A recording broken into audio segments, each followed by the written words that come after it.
What's good? What's good? What's good, everybody? MOP microphone check. MOP microphone check. We live, man. Once again, the MOP.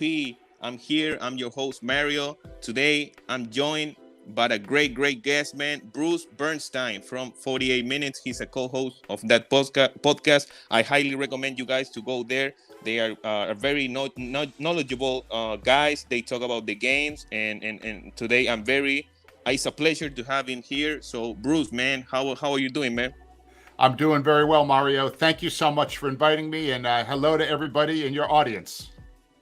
Thanks, man. So, for whoever's gonna be watching this stream live, you can ask us questions. You can put it on the comments so I can read it. And if you got a question from Bruce, I can do that too. So, Bruce, man, you as we were talking behind the scenes, you were working on ESPN for like 30 years. I thought it was maybe less, but 30 years is a lot. It's a lot period of time. What was your experience working for a big company like ESPN?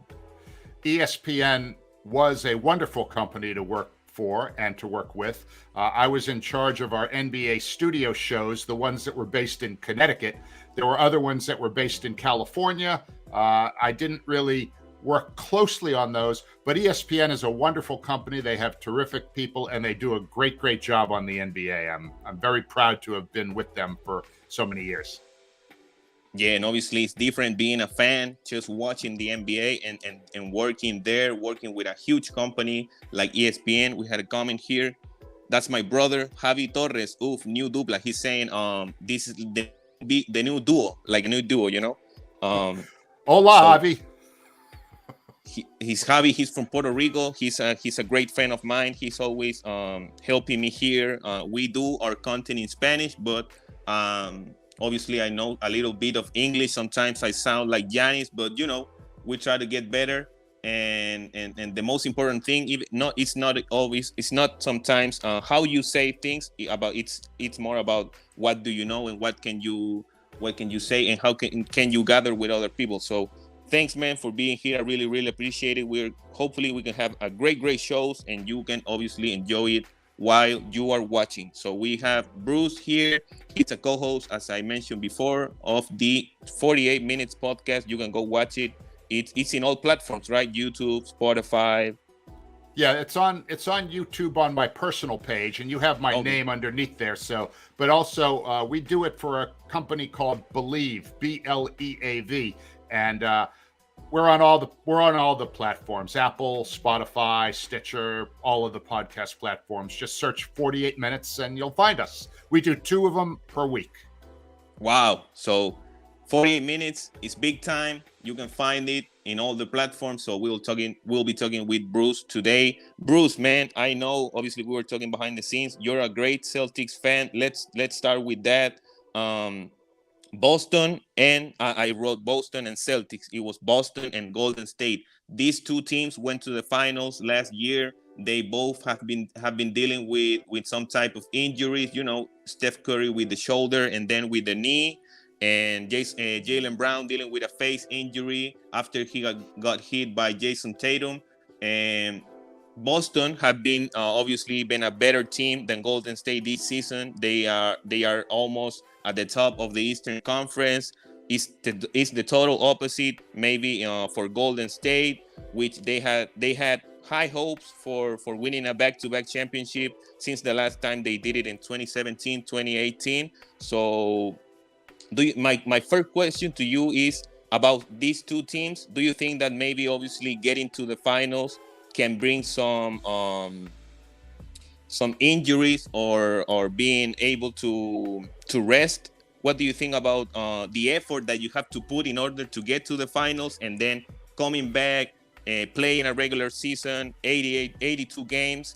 What do you think about the mindset and the effort that they have to put last year in order to get into the finals? Well, I think that it's going to be very difficult for Golden State to get back to the finals this year because they were actually kind of lucky to make the finals last year. They caught a lot of breaks along the way. They played some teams in the playoffs that were a little bit injured, But then, they had the championship mindset because they had been there so many times. So they had the playoff experience and they knew how to handle the pressure of the big stage. Boston was a younger team than them for the most part, and Boston didn't handle the pressure nearly as well. Talent-wise, I think Boston probably had more talent, but Golden State had the better, mental, tools, I guess you could say, to do it. This year, Boston got off to a really, really hot start. But lately, as you know, they've stumbled. They've lost 3 games in a row. The last 2 of them were in overtime. And I think this is a rough patch for Boston because they have been dealing with some injuries. You mentioned Jaylen Brown, but Robert Williams III, who's a very important guy for them, has also missed a lot of games this year. He missed the first 29 games of the season, and they actually played well during those games. But he always has a problem staying healthy. And then there are some guys, Jason Tatum plays a lot of minutes, and he missed the last game. They said he was injured, but I really think it was more they wanted to just give him a night off and let him rest because he played in that double overtime game against New York. I think it was on Sunday, and played a lot of minutes. They lost. So I think with Boston, the big thing for them is they need to just get healthy. They don't have to finish ahead of Milwaukee in the Eastern Conference. I think in some ways it's almost better for them if they finished number 2 behind Milwaukee, even though if they played in the Eastern Finals, Milwaukee would have home court.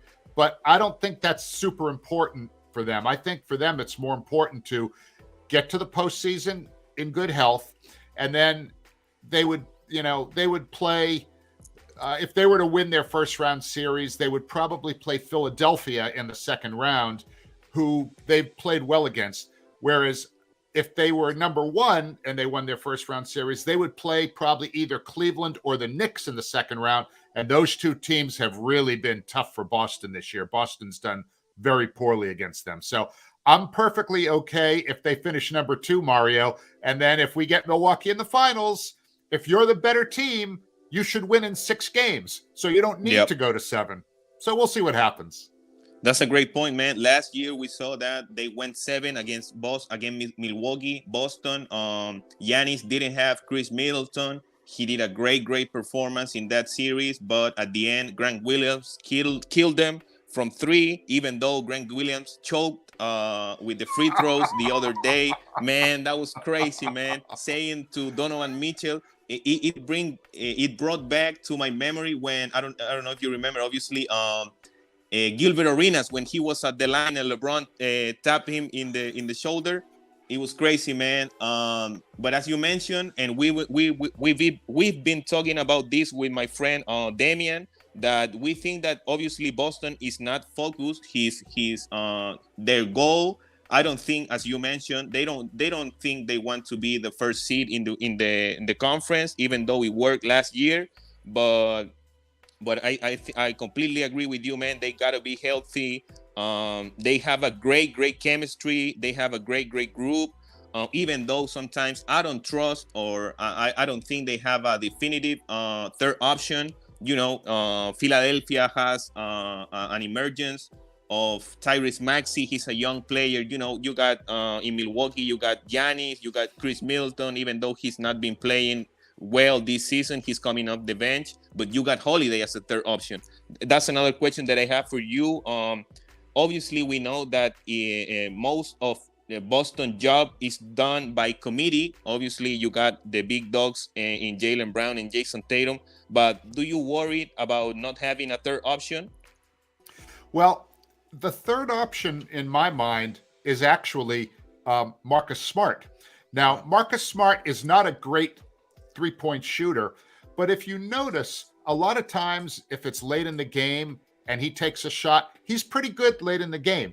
But the thing I love about Marcus Smart is that when he's running the point, he does the best job of anybody on the team in kind of organizing their offense and getting them, in their sets. When Marcus Smart's not playing, they do have other good guards. Derek White is a very good player, and Malcolm Brogdon coming off the bench has been really terrific for them this year. But for me, Marcus Smart isn't the most talented guy on the team, but he's the guy that gives them heart. He's the kind of emotional engine on their team. So when it's a tough situation, he's the kind of guy that you want by your side because he will always have your back. He's a very tough defender. He's not afraid to guard bigger players. You saw him trying to guard Julius Randle the other night on Sunday, and Julius Randle was getting frustrated with him. One time, he hit him in the face with an elbow when he was guarding him close. Another time, he went up for a shot, and he hit him in the below the waist, let's say, with his knee going up for a shot. So Marcus Smart is somebody that I love as a player. I've always loved him as a player. Some Boston fans get down on him, right? Because sometimes he takes some shots and it's like, oh, why did he take that three? But I will always live with Marcus Smart taking a few bad shots because he gives you so much other, positive contributions. So if I would say he's their number 3 guy, but I think you're right about Milwaukee. Their top 3 guys are all capable of scoring 25, 30, 35 points. And certainly Drew Holiday. I love Drew Holiday. He is always at his best in the closest games for Milwaukee. He's a very clutch player, and I'm a big fan of Drew Holiday. Yeah, obviously, we saw when Milwaukee went against Phoenix, like in a couple of days ago. Drew stripped down Devin Booker. He did the same play that he did in the finals when he threw the alley-oop to Giannis playing against Phoenix. But I gotta agree, man. We had a comment. Let me get this comment first. Javi Torres. Hi, Bruce. Glad to see you right here to the channel, my friend Mario. Thanks, man. Thanks, Javi. Javi Torres. I agree with you that Warriors will not repeat back-to-back champs. Warriors problem. Injury, I guess. Injury. Another facts. Yeah. Rotation lineup. Son NBA, that's my brother Juanca. Warriors back-to-back. Take a screenshot of this comment. Damn. We'll see. Javi, Giannis is the best in the world. Is no respect for this man. Pipe MB, saludos. He's from my country, so he's saying saludos y gracias por este espacio de diálogo. Una pregunta, ¿podrían comentar algo sobre Morán, lo que está pasando con él, ya que para mí es considerado uno de los mejores? He's asking if we can talk about Ja Morant. We are going to be talking about in a couple of minutes, but I want to get into these Boston Celtics, especially as you are a very a fan of Boston. They have lost 3 times against Orlando, which is very surprising, 3 times against the Knicks, and 3 times against the Cavs. You mentioned it. If they got the first seed, probably they're going to be facing New York Knicks and the Cavaliers. So maybe that's not a great matchup. I got another question for you here. Let me get it. About the amount of shots that Boston is taking lately and the pace. The last against Cleveland, they took 101 shots. To me, it's like sometimes mind-blowing, or it's like you took 100 shots in a game. That's crazy. But they have been doing it a lot lately, and in that occasion, with 101 shots, they only got 114 points in a loss in overtime. But I went back. And when they played Cleveland like 5 games ago, they took 78 shots and they got 117 points. What's your opinion about the amount of shots that Boston is taking? My biggest concern when it comes to Boston and their shot selection is that their team is built around 3-point shooting. Okay. Yeah. Now we know 3-point shots are harder to make. Obviously, right? You're 20 plus feet away from the basket. So to me, I like that they're a good 3-point shooting team. That's how the league is these days.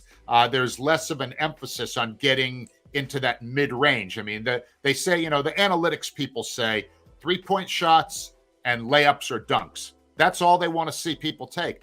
But it's like, you know what? There are times where a 10-foot shot, okay, if you make it, it's 2 points, but it's 2 points. Like Jaylen Brown has become probably one of the best sort of mid-range shooters, 10, 15, 17 feet away. Those are 2-point shots. He can also shoot threes. But I think with my concern with Boston is when the 3-point shots are going in, great. Keep taking them. That's great. But when they're not going in, you have to recognize that and say, okay, we're going to move a little closer to the basket. And another thing is, and I know you want to talk a little bit about players complaining about, calls, but here's the thing. When you take a lot of three-point shots, you don't get fouled. You don't go to the foul line. When you drive it to the basket or you get it into the paint, that's when you get fouled. That's when you get to the free throw line. It's also when you can get other teams' players into foul trouble and get them on the bench, or, because if you can get guys to have 3 fouls in the second quarter, they're going to come out of the game. And if you can get a great player on the other team to get their 4th foul in the third quarter, they're probably going to sit out the rest of the third quarter. So you gain an advantage by having better players off the court if you can get them in foul trouble. And when you shoot 3-point shots, you don't get fouls. And that's very simple to me. Yeah, and obviously, as you mentioned before, Boston relies heavily on the 3-point shot. We have heard that Joe Mazzulla, he replaced Ime Udoka as a head coach. He has put a lot of emphasis on the 3-point shots. And as you mentioned, you don't get fouled most of the time shooting jump shots. You sometimes get you are most likely to get fouled, and the referees are going to blow the whistle if you attack the rim. But I would like to go deep into the overtimes, man. These are another statistics. Boston Celtics have played 11 overtimes, if I'm not mistaken, this season. What do you think about that? Maybe they obviously blowing leads. These last 3 games, they have blown obviously 14 points ahead. They were going. So what do you think they approach when it comes to overtime games? Well, when you blow these big leads, I think with Boston sometimes they get a little bit too satisfied. They get up 14 points and they think, okay, they change the way they play. When Boston is playing its best ball, they're pushing the pace. They're running. Yeah. They're trying to keep the ball. But when they get a lead, sometimes I think they get a little bit too conservative and they'll start slowing the pace down. And when they slow the pace down, I think they hurt themselves. It's almost like you're driving down the road and you got your foot on the gas and you're going nice and fast and you're cruising. And then all of a sudden you take your foot off the gas, you slow down, and that's what they do. So I think part of that is simply they get a little bit too comfortable when they're ahead instead of keeping it going. Even last week, they played Cleveland, okay? It was a game they ended up winning, okay? But they had a huge lead in that game, okay? And in the fourth quarter, with about 4 or 5 minutes to go, they were still up by, 12, 13, 14 points, and they just started slowing it down. They got careless. They had a couple of very poor passes, turned the ball over. So I think mentally sometimes they need to stay focused and they need to remember what their strengths are. And their strengths are pushing that pace. Even if you don't run it and get a fast break shot in 3 seconds, just push the pace, make the other defense work a little bit. When you slow the ball down and you don't move the ball from side to side with passes. Too much one-on-one, right? Too much one-on-one, and also not working the defense. When you move the ball around, it makes the defense have to move around. They use energy for that. And then Boston kind of lets teams back in the game when they do that. Yeah, that's a great point. I've been listening to John Corrales from the Locked On Celtics podcast. He mentioned the same thing. They sometimes try to exploit the weakest, obviously, defender going one-on-one. But that's a great point, man. You need to try to work the defense, moving the ball. That's a great point. And I got the stats here. Boston, when it comes to pace, their pace went down.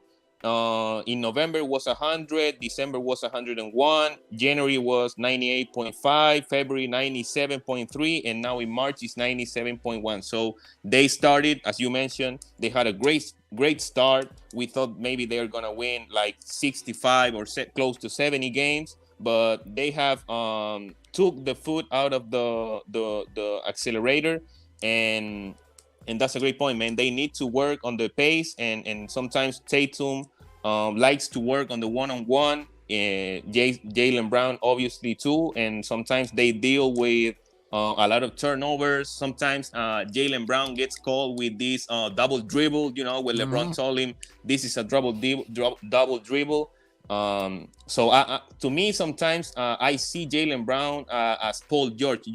They are great scorers. They are athletic. They have size, but they are not playmakers, man. I don't know. You know what what do makes you me think? crazy? You know what makes me crazy sometimes, Mario, with Boston? At the end of a quarter, okay, if there's, say, less than 24 seconds and they're going to have the ball for the rest of the quarter, they'll give the ball to Jason Tatum, okay, and he'll be out at the top with the ball, and he dribbles it, and he dribbles it, and he dribbles it. In other words, he plays one-on-one for that last 20 seconds of the quarter, and they almost never get a good shot. To me, that's when you really want to work the ball. Pass it, get it back, pass it, get it back, give it to somebody, penetrates, kicks it out. To me, it's like, it makes me crazy. I say, pass the ball, cut, you'll get the ball back and get a better shot. Mario, it drives me crazy watching teams do that, and Boston especially does it almost all the time. If your viewers watch Boston play, watch how they do that at the end of quarters. If Tatum's on the court, he pounds it, and then ends up taking a shot that's just not a good shot, and it usually doesn't go in.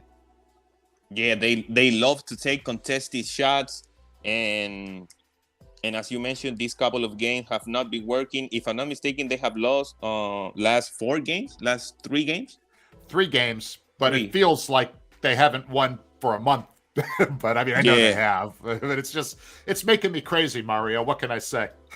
Yeah, we had a comment here. Boston Celtics legendary team, 17 champ. Wow, it's very impressive. Very impressive. Thanks, Bill Russell, Bob Cousy, Sam Jones, Larry John, Kevin Johnson, and Bill Walton, Danny Ainge, Paul Pierce, Garnett.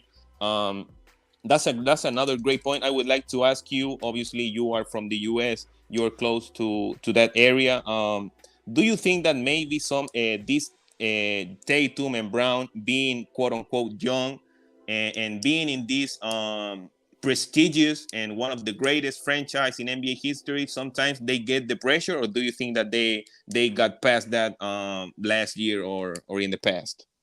I think when you play for the Celtics, the expectations are high. Most Boston fans, I think, are very, very spoiled. If the team doesn't win the championship, they say, wasn't a good year. I disagree. I mean, I want to win the championship, of course. And since I've been following the team for more than 50 years, believe it or not, they've won a lot of championships in that time. And I've seen a lot of great games. But I don't know so much it's the pressure that gets to them. I just think that, they're still kind of young. I mean, look, when Michael Jordan won his first championship, he was 28 years old, okay? Jaylen Brown is 26 and Jason Tatum's 25. So 25 is like they don't grow. They're babies, right? They're still young guys. So I think with Boston, look, I don't expect those two guys to do, the Michael Jordan and Scottie Pippen level of success. Nobody expects that. But I mean, I think if together, by the time their careers are over, if they win, let's say, 2 championships, I would say they're both going to go to the Hall of Fame. Yeah, definitely. So we have seen Boston won the championship in 2008 with a very, very experienced team. They got Garnett. Even though it's like they in 2008, most of the players, they were past their prime. Garnett, Paul Pierce. They even got Sam Cassell coming off the bench. You got Kendrick Perkins, Big Glenn Baby, Rondo, Ray Allen, Doug Rivers. You got Tom Thibodeau there working on the defensive side of the team. They had Tony Allen. They had Leon Poe, James Posey, PJ Brown. They had all kinds of guys. See, and those guys off the bench, not big names, right? But those are the kind of guys that come off the bench that really, support the team. And also, they were physically tough. When they would come into the game and they would go up for a rebound, whatever, they'd grab the ball and you wouldn't get it away from them. My problem right now with Boston, and again, I don't mean to keep criticizing them, they're kind of a finesse team. They're not they're not tough guys, right?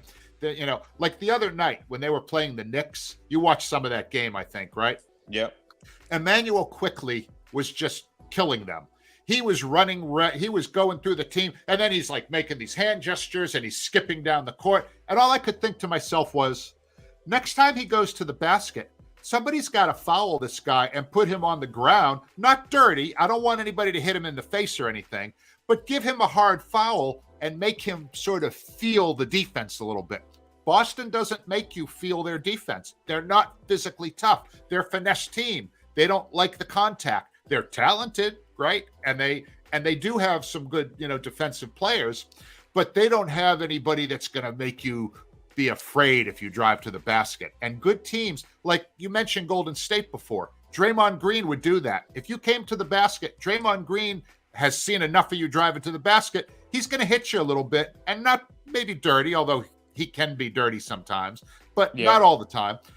Boston doesn't have that. And I was saying, and on our podcast and also just talking to friends on Twitter or whatever, when it was, trade deadline time and now with the buyout market, I wanted them to try and figure out a way to get Andre Drummond, who's on Chicago. He hardly plays, okay?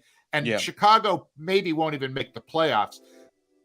And he's not a great player at this point, but he's a big physical guy. He's a rebounding machine.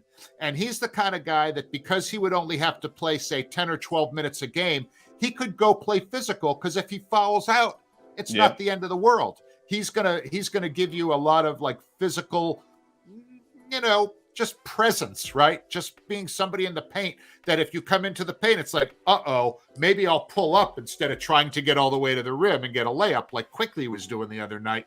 Mario, it was making me crazy watching that.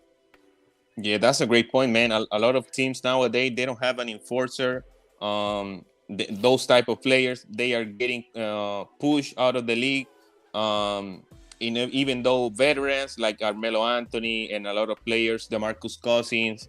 But that's a great point, man. You need sometimes a player who can give you 6 fouls, give you a close line, as you mentioned. And that's a great point that you mentioned. It's not being dirty. It's not trying to injure a player, but trying to play physical and try to force them to do something different, because Emmanuel Quickly was lighting the Celtics up. He played 55 minutes. He went for like 38 points, I think.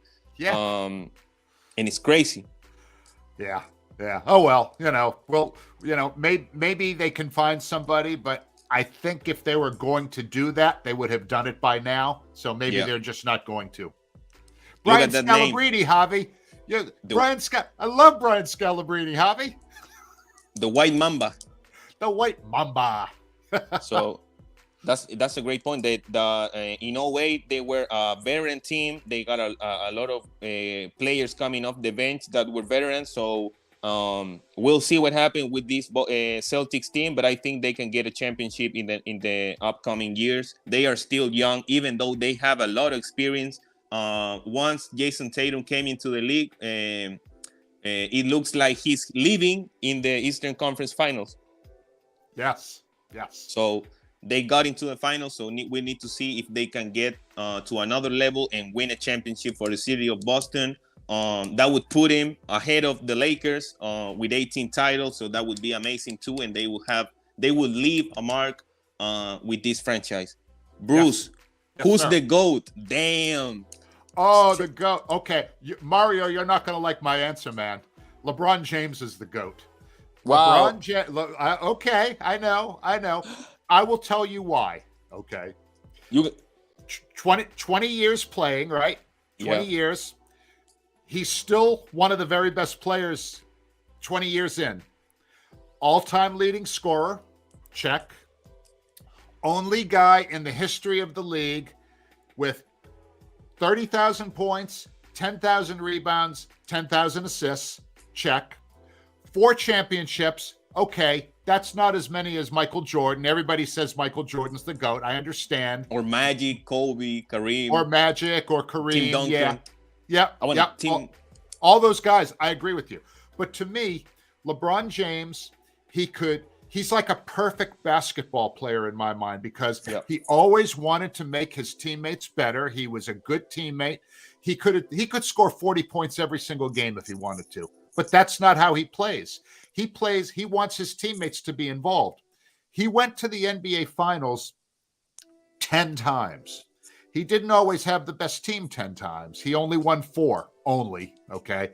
But to me, he's like, you know, if Dr. James Naismith, right, the creator of basketball, if Dr. James Naismith went into a laboratory and said, I'm going to create the perfect basketball player, he'd come up with a guy who was about 6'8", 240 pounds, fastest guy on the court, great scorer, great teammate, great passer, great rebounder, and durable, right? He's injured right now, and the past couple of years he has had a few injuries, but for his first 15 years, he never got hurt. I mean, he almost never missed games. So to me, and he's still playing at a high level, right? He might play 22, 23, 24 years, and all of his scoring records will never be touched in our lifetime. Nobody will ever get there. Even Kevin Durant, who is, you know, probably one of the top 4 or 5 all-time players, okay?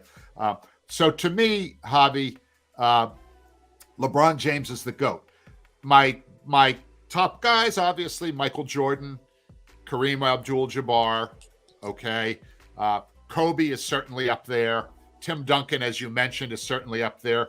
Bill Russell, 11 championships in 13 seasons. He's up there. Larry, Wilt Chamberlain, okay?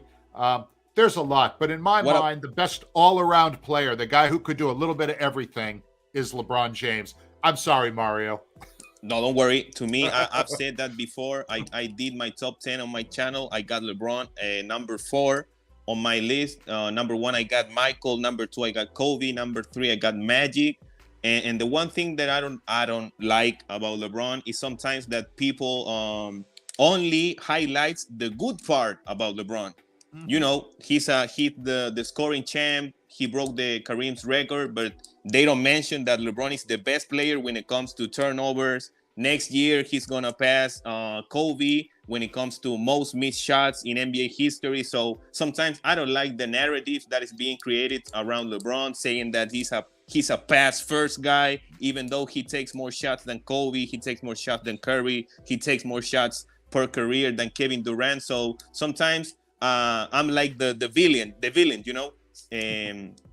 Sometimes people call me a hater. I don't care, but I will try to make a balance. You know, he's a great player. To me, what I saw in 2016 is arguably, or even it's not arguably, the best version of a basketball player. He was like levitating on the floor, but he's not that anymore, man. We cannot keep bringing or keep putting these expectations of LeBron being great, because as you mentioned, he's one of the best players in the league currently, but to me, he's a great player offensively. On defense, he is a cone. Okay. Hey, look, you know, he's one of the biggest problems. If you want to hear from me what the negatives are on LeBron James, I think sometimes he tries to be the general manager of the team as well as the player. He'll tell management, what, you know, you got to go get this guy, or you need to get this guy, because all he really wants to do is win right now. There's always the kind of, I expect to win every year. Sometimes that's not the best decision for a franchise, because you will trade away younger guys that might help you be good over a longer period of time, but you're going to sacrifice them. And there's examples of that. They traded Brandon Ingram, you know, who was a young guy who was, you know, he's now an all-star, right? When they got LeBron, you know, they needed to clear out money, you know, you know, salary. So somebody like that was traded.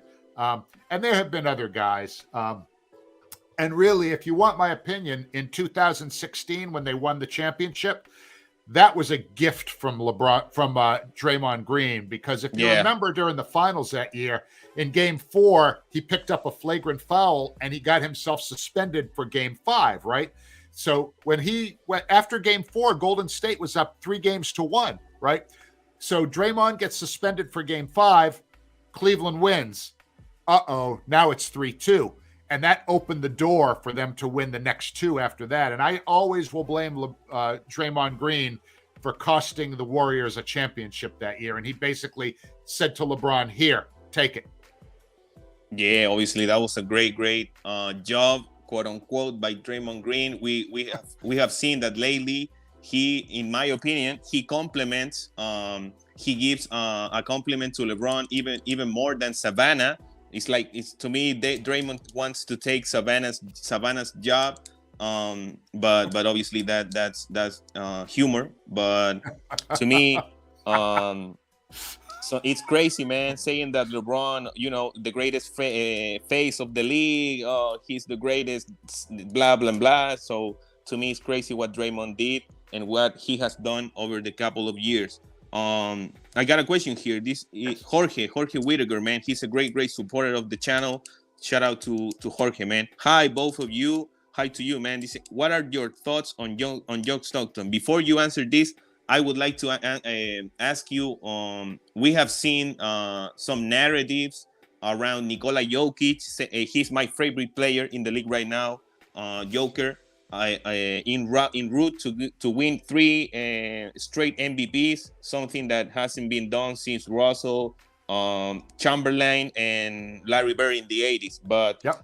What do you think about maybe sometimes they are trying to compare or saying, Nikola Jokic is the best passer, is a better passer than John Stockton, he's a better playmaker. I've also heard that someone said that he's a better offensive player. Nikola Jokic is a better offensive player than Kobe Bryant, which to me is crazy, even though I'm the biggest Nikola Jokic fan. That shit is crazy. What do you think about John Stockton and all this narrative surrounding Nikola Jokic?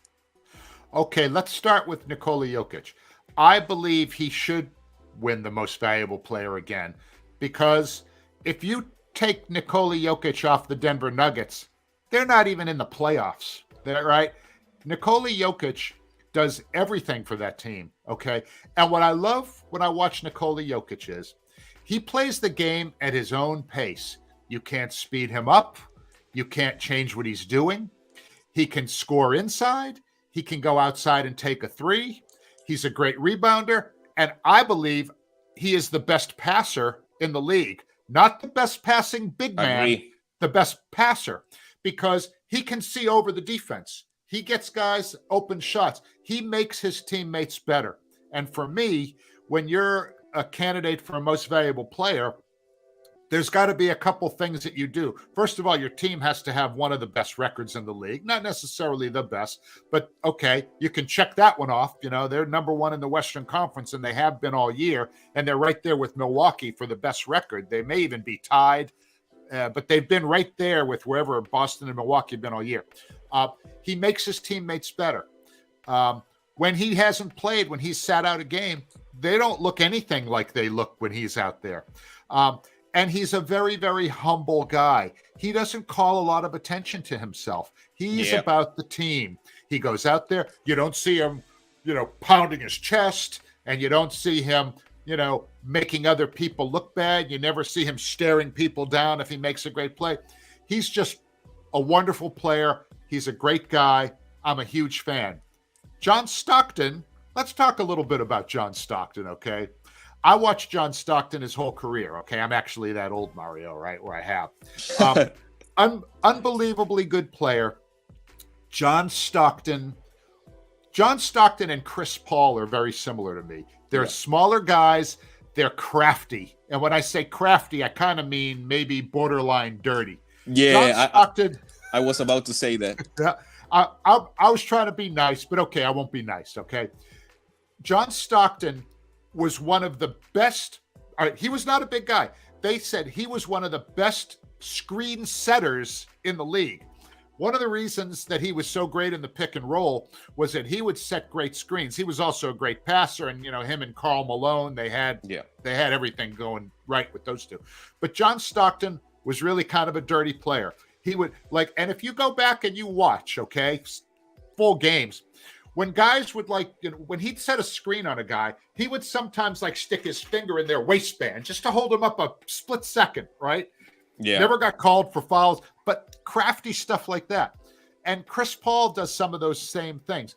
But let's say this, John Stockton was a great player. He got everything he had out of his talent. And when he went into the Hall of Fame, and again, I covered the Jazz and the Bulls in the NBA Finals, the 2 years they played together. John Stockton was very, very difficult when it came to dealing with ESPN and the media. He didn't like talking to the media, okay? And we thought, well, he's kind of a jerk. He doesn't have much to say. But then when he went into the Hall of Fame in the year that he went in, I think it was probably 2009, although I might be wrong about that. He gave the best speech at the Hall of Fame. Go back and look at it on YouTube. If your listeners go back and look on YouTube, go look at John Stockton's Hall of Fame speech from, like I said, I think 2009. It was amazing. And I'm thinking, where was this guy when we were trying to interview him when he was really good? He just didn't want to do anything with us. But a great player, a crafty player, a borderline dirty player. Yeah. And that's all I got to say about John Stockton, I guess. Good, he's, his assist record will probably never be broken. He's so far ahead of everybody else. It's 15,000? not likely to be broken. Yeah, he's like 15,000 assists. Wow. And I think the next person behind him is probably like a couple thousand assists behind him. And they're retired, so they're not going to catch him. So. Yeah, and that obviously, thanks for sharing that knowledge about John Stockton. And sometimes to me, it's very different. It's very difficult to try to compare two different players, even though they are passers like Jokic and Stockton, but they play different positions. Jokic, he commands the offense, playing the center position, the opposite of John Stockton, which was a point guard. The size is very different, and obviously, as you mentioned, Nikola Jokic has never and probably will never have a player of the caliber of Karl Malone. He doesn't even have an all-star player next to him. Jamal Murray is, to me, a good player, close to a role player, but he had eight games in the bubble where a lot of players ball out. But we need to also put that into consideration that Jokic doesn't have a Hall of Famer next to him. He doesn't have a pure point guard or a great point guard next to him. So that, to me, sometimes is very difficult to assess two different players playing in different eras with different rules. So it's very difficult. Yes, you're 100% correct. We got a comment here. Javi, James is not, he's saying that LeBron is not a 2-3-peat champ, not defensive player of the year, 2-time slam dunk champ, 6 finals, 6 finals MVP, 5 MVP regular season. Jordan is very especially mentally winner with the mentality. Obviously, we know that Jordan and Kobe, was the closest thing to Michael, they are killers. LeBron, records, turnovers, terrible. Damn. So we can leave LeBron. We can leave LeBron for another occasion. So most people would agree with Javi, by the way, that Jordan is the greatest of all time. So I know that I'm not in the majority on that, but that's why this is fun, right? We can have those conversations. Yeah, that's the point. So maybe, man, I would like to get your opinion about Ja Morant. Ja Morant, man, we've seen he has had a lot of controversy saying that he would cook Michael Jordan one-on-one, that he's fine in the West. Maybe he was talking about the Wild West, back in the day, but saying that the confrontation with Shannon Sharp, allegedly pointing a red laser to the Pacers staff, allegedly beating a 17-year-old adolescent, and flashing a gun. And obviously we saw what he did in Colorado, in a strip club. After losing to the Denver Nuggets, he flashed a gun. So he has been suspended for 2 games, even though now that suspension has been extended for a couple of weeks. He can risk being suspended for 50 games. some type of similar situation what Gilbert Arenas was dealing back in the day in DC. But what's your opinion about Ja Morant? Ja Morant has some people around him that are not doing him any favors. Facts. I don't think Ja Morant is a bad guy. He's an amazing player, right? He's so much fun to Electric. watch. Yeah, electric, perfect description. Okay, but and you guys all remember Allen Iverson, right? Allen Yeah. Iverson had some of these kinds of problems too, and Allen Iverson was a very good guy, believe it or not, but he had people around him that were not doing him any favors. Some of their bad behavior was going to get kind of pushed onto him because they were like they were you know they were hangers on. You know what hangers on mean, right? So Yeah. and I think with Ja Morant, he's got a problem with some of the people around him. Their bad behavior is rubbing off on him. I think his dad isn't, needs to kind of grow up a little bit too, because these guys are making bad decisions that are influencing him. I think somebody probably needs to tell him, look you have to get these people around you to stop doing some of these. They're making bad decisions, right? And they're hurting him. This guy has the potential to earn hundreds of millions of dollars, not only in salary, okay, but in endorsements and all this stuff. But the shoe companies are going to say, you know what? We don't want to be associated with somebody who's waving a gun around in a strip club, or possibly, beating up a kid, which may, we don't know for sure that happened. But given that there's a bunch of things now that are kind of piling up, it's harder to give him the benefit of the doubt when you see all these things. If it happens one time, and it only happens one time, then you can say, okay, that was sort of an unusual situation, and that's not who he is. But when it starts happening multiple times, he's hurting his team because he's not there for these games. They lost to the Lakers last night, okay? Yep. Team that they would normally have beaten, okay? Or at least maybe not lose. But so with Ja Morant, I think he's probably a good guy, but he's got to get the people around him under control, and he's got to get himself, some separation there so that their bad decisions are not harming him and his career. Yeah, obviously, we have heard a lot of T Moran, just that. Sometimes a lot of for some people, sometimes T looks like a fan, like a homie of Ja Morant instead of his dad. Yes. But we can say that we don't know the reality of the situation. Maybe T Moran is saying the right things to Ja Morant, but Ja Morant doesn't want to listen. We also saw that Steven Adams, he held a players only meeting. And after that, Ja Morant went out to the strip club and flashed a gun, which he has been suspended. Obviously, Memphis lost Brandon Clark to an Achilles injury. I hate Achilles injury, man. And obviously, they lost Dillon Brooks a game against the Lakers, against the Clippers. Against the Clippers for 16 technical fouls. So to me, as you mentioned, man, he got to pay attention to the position that he's in. He's about to get 200, a quarter of a billion. So you have to move differently, man. You are not. And I gotta say something that some people are trying to portray him that he's from the ghetto. He comes from a rough environment. But from what I've seen, because I don't know. From what I've seen, he doesn't come from the ghetto, man. He has a solid family. He has both of their parents, which doesn't mean that he's gonna do the right things or he's gonna go to the other way. But it's crazy, man. He has to be better. He has to work on his reputation. That's, as you mentioned, when there's fire, when there's smoke. When there's smoke, is fire. So this is not the first time that something like this has happened, and sometimes he also needs to maybe work on something regarding mental health or dealing with stress. He also said that has been difficult for him to deal with stress. A lot of people try to put him as the next face of the franchise, face of the league.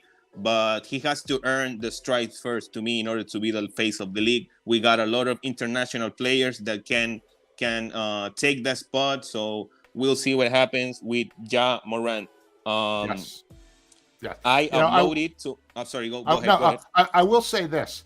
After what happened in Denver last Friday night with the gun, I think somebody talked to him and he said all of the right things. Okay. Yeah. Some of them you just summarized. Okay. But I think there is a lot of pressure on him. When you have a lot of people from, your past, he probably feels a lot of responsibility to try to help them out, and that's what happened with Allen Iverson too. Yeah. I remember reading one time, at one point, Allen Iverson was paying for 50 cell phones for other people. Okay. Wow. I know, right? Because, and I don't know that that's what's going on with Ja, but I do understand that he is under pressure. And you mentioned perhaps getting a little bit of counseling, to help him deal with his stress and all that. He said all the right things. I want to give him the benefit of the doubt, but he's going to have to show me and show his teammates and show the fans and show everybody that he really means it and that he wasn't just saying it because he got caught. Yeah, and obviously it's self-destructive behavior, exposing yourself, flashing a gun, and this kind of, as Jalen Rose said, you play with guns and you know the results. So you have to be very, very aware. Maybe he's dealing, I'm just speculating, he's dealing with PTSD. We don't know. Maybe he feels threatened by some, but we don't know that. I would like to mention Carmelo Anthony. He had a similar situation. I think he was suspended 15 games by David Stern, the former commissioner, by doing some stuff. He says that the NBA knows everything, man. They know where you live. They know when you close your eyes. They know when you open your eyes, who you're dealing with, where they live. So Carmelo Anthony, in some type of way, he gave you the blueprint, but you didn't want to listen. The same as Vernon Maxwell. He won a championship, 2 championships with the Rockets. But when he was in San Antonio, Greg Popovich told him that if you go to a strip club once again, we're gonna cut you. What he did, he went to a strip club and he got caught because he said that was a PI following him. So you gotta take you. I remember one. Go ahead. Yeah, I remember one year, the year that Oklahoma City made the NBA Finals. I think it was 2012. Okay, yeah. We had, I was there for the finals, and when we would be at ESPN for the finals, we would have like these office trailers set up outside the arena. That was our office space, right? And we had a local policeman from Oklahoma City that was sort of, just kind of providing security for us when he was off duty. He was an off-duty policeman doing security for us. And I remember talking to this guy, and he was telling me, he's there, the team has eyes on every single player every day. He's there. If one of those guys even gets pulled over for a traffic violation, a parking, speeding, whatever, the team knows about it within a matter of minutes. And these players need to understand it. Do you guys know who Stephen A. Smith is, right, for ESPN? Yep. Stephen A. was great yesterday. He did a thing on his morning show, I think First Take, where he was talking about this. And he was pointing right to the camera, and he said, Ja Morant, you got to understand what you just said. Carmelo said, they got eyes. NBA has security people. There's local police that are keeping their eye on things. And it's mostly to protect those guys, right? At least that's what they say. But when they're watching you, they may be watching you to make sure nobody's endangering you, but they're also seeing what you're doing too. These guys have to know that. And I think most of them are smart, and most of them, their agents will tell them this, and their advisors. So I think with Ja, he's only, I think, 23 years old. So he's a young guy.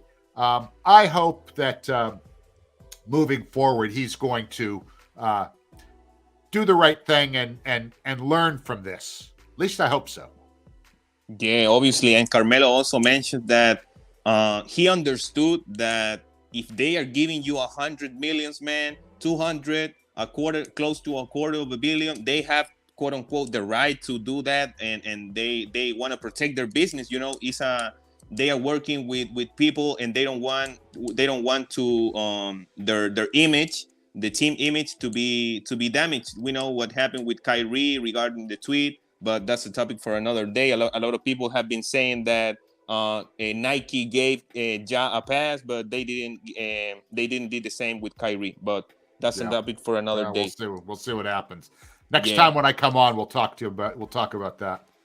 Yeah. You got some minutes, Yeah. so we can. Yeah, we can keep going. Yeah. Cool. I'm good for a little while still. You're like 15 minutes is fine, man. I don't want to take advantage of your time, Yeah, man. 15 minutes would be perfect. I really, really appreciate you being here, man. And Sure. and I think I speak for my audience too.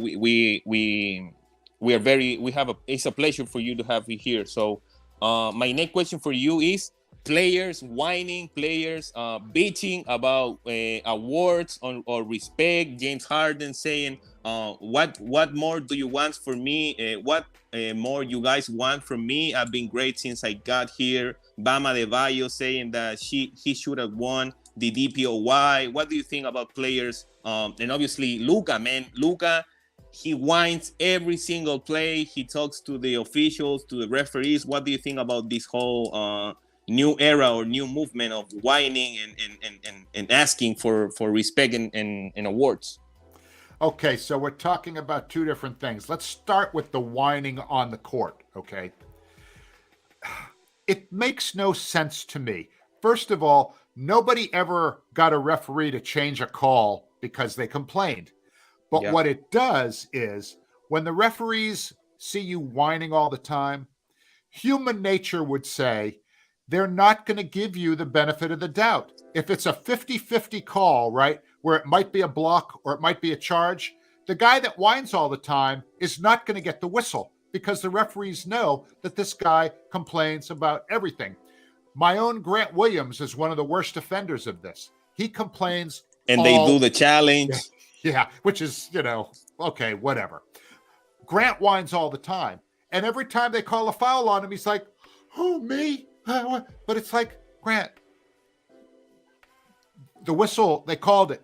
Be done with it. If you keep your mouth shut, maybe next time you'll get the call. Same with Luka, okay? Jason Tatum used to be the same way all the time. He's gotten a little bit better that way. He toned it down a little bit, okay? Because maybe he's getting more calls now. He's now in that superstar category, first team All-NBA, all that kind of thing. He might get the superstar calls. Grant is not that guy yet, okay? Luka is that guy, but Luka complains too much too. As far as the complaining about getting the awards, go ahead and complain if you want, but it's almost like the same thing is going to happen.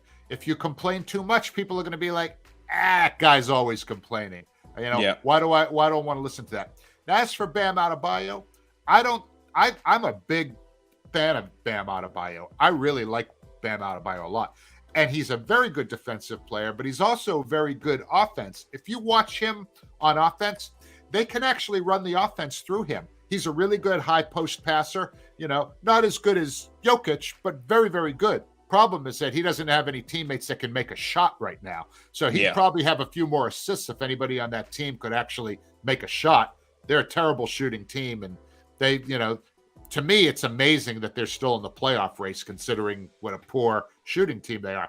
But that said, Bam is their best player. No, he shouldn't have been Defensive Player of the Year last year. Harden, I was never a big fan of James Harden. I always thought that he was just kind of an offensive, he just wanted to get his points, whatever. But I've really been impressed with the way he's played this year. He's really changed his game and maybe because he's getting a little bit older now, maybe he doesn't want to keep going to the hoop, or maybe he wants to win more than getting 33 points every night. Okay. Yeah. So I've become much more of a fan of his, but it's really because he's changed the way he plays. He understands that he's not the big dog on Philadelphia. That's Joel Embiid. Okay. You got to feed Joel Embiid because he's going to get you buckets and he's going to get fouled and he's going to go to the foul line.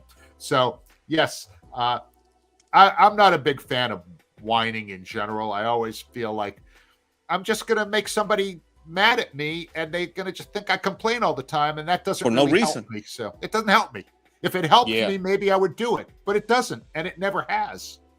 Yeah, it's like doing a public campaign. The same with Joel Embiid. Joel Embiid was asking or saying that he deserved to be the MVP over Jokic.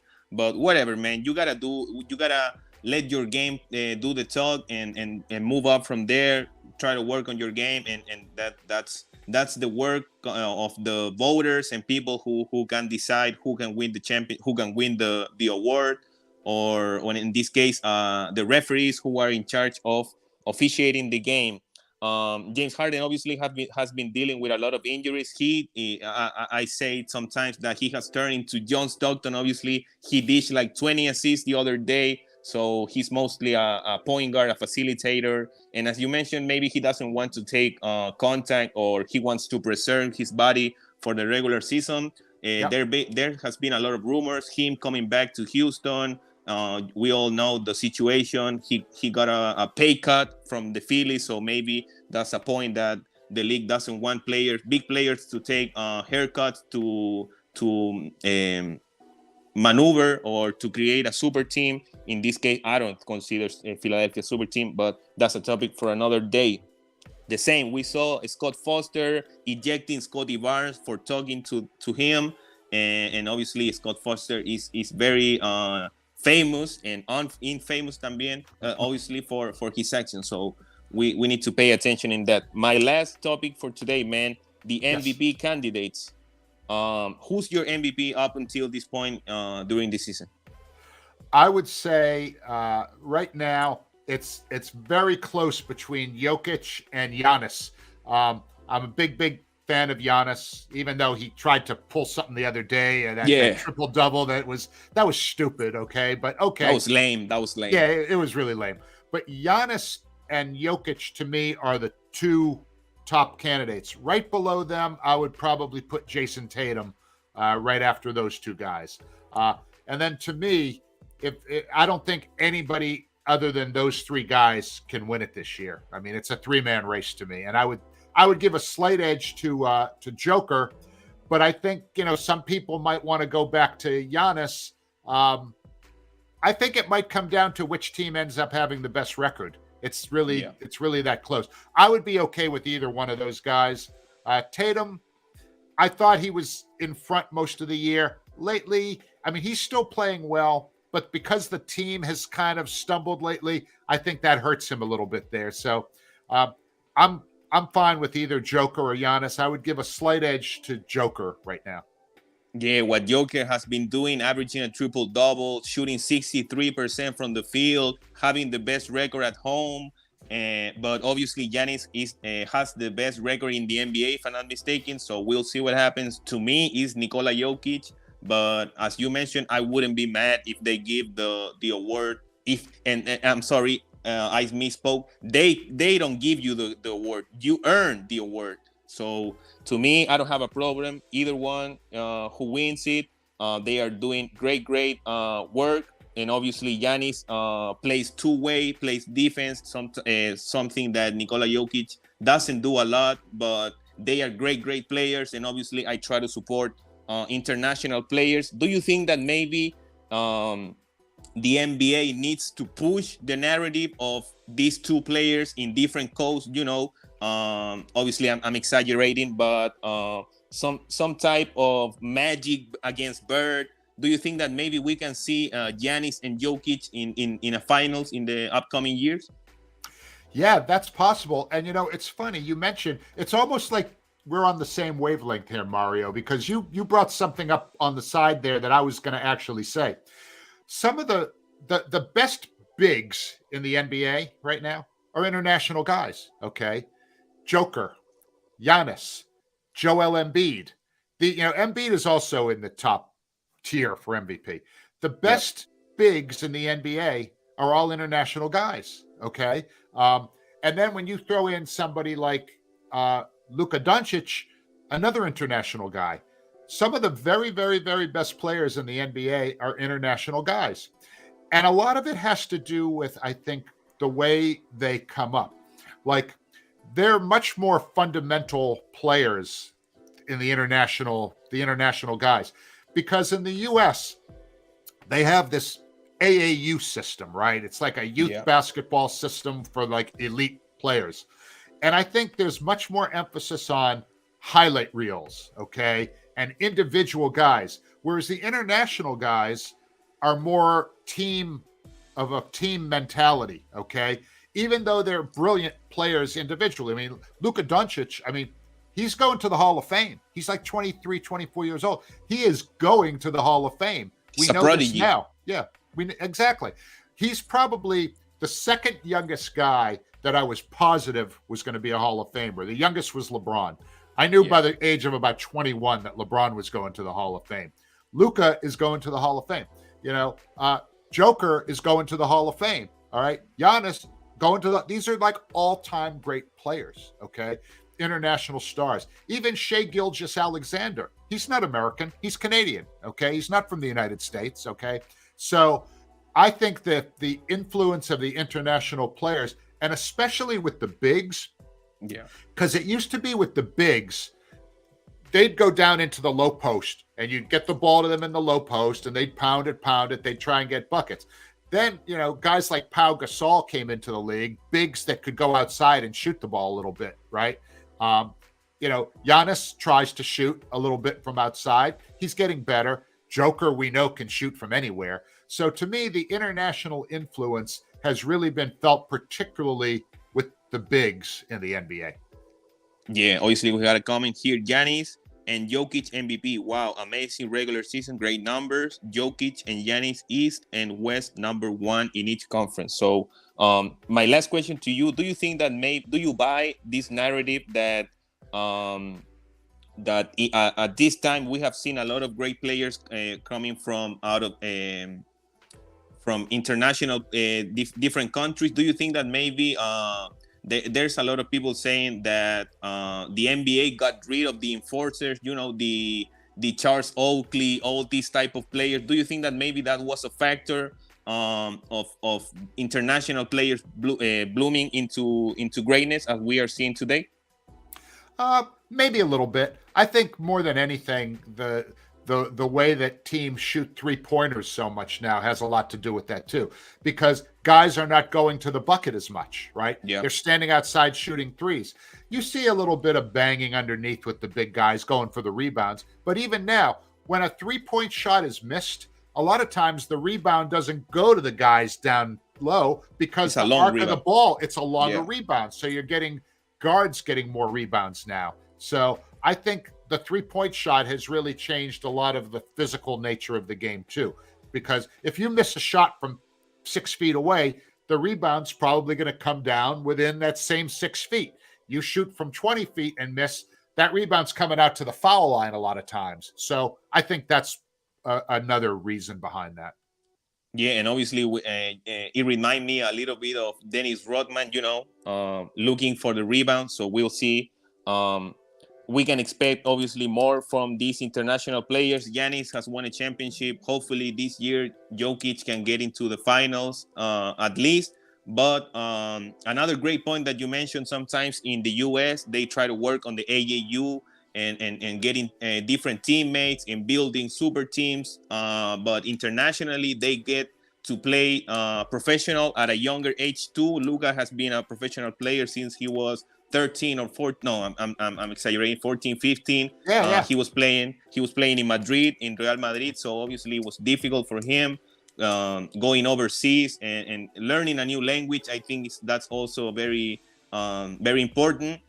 But we'll see what happens with all these international players. Arguably, the top 4 best players are international. So we had a lot of great players, and we are gonna enjoy them as such. So, man, Bruce, man, an hour and 10 minutes, man. I'm sorry, I don't want to take advantage of your time, man. It was great show. It was a great show.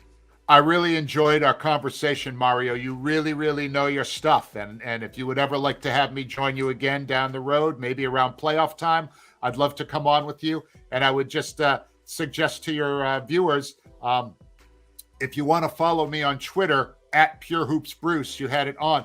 And with our podcast 48 minutes that we do, if any of your viewers want to ask us questions, we try to answer questions from our listeners as well. So if you want to hit me with a question on Twitter, please do. It's 48 minutes on all the podcast platforms. And thank you for having me. And thanks, to Jabe and Jorge and everybody who wanted to ask some questions. You guys are really good fans, and I really appreciate you. And Mario, thank you for inviting me on. It was a lot of fun. It was a pleasure, man. So hopefully we can have you around the playoffs. So we'll see what happens. Maybe we can have a show before the playoffs, so we can have and we can give our predictions and who's gonna win. I try to do my predictions that at the end of the regular season, even though that sometimes that's not a great surprise. But to me, I try to do my prediction at the end of the regular season. So Thanks to everybody, and obviously thanks to Bruce for being here with me. It was a great show, and thanks, man. I really appreciate you being here. My pleasure, Mario. Thank you so much. So until next time, this has been, and it was the MOP podcast, the Mario Perandi podcast. So you can go and subscribe to 48 minutes. Obviously, you can. What was the handle on Twitter? Pure Hoops. At Pure Hoops Bruce. When you had the little thing on the bottom of the screen, that was my Twitter. When you changed the, when you had the little names. Yeah. Oh, okay. So, There you go. Pure so, Hoops Bruce. At Pure Hoops Bruce. Yep.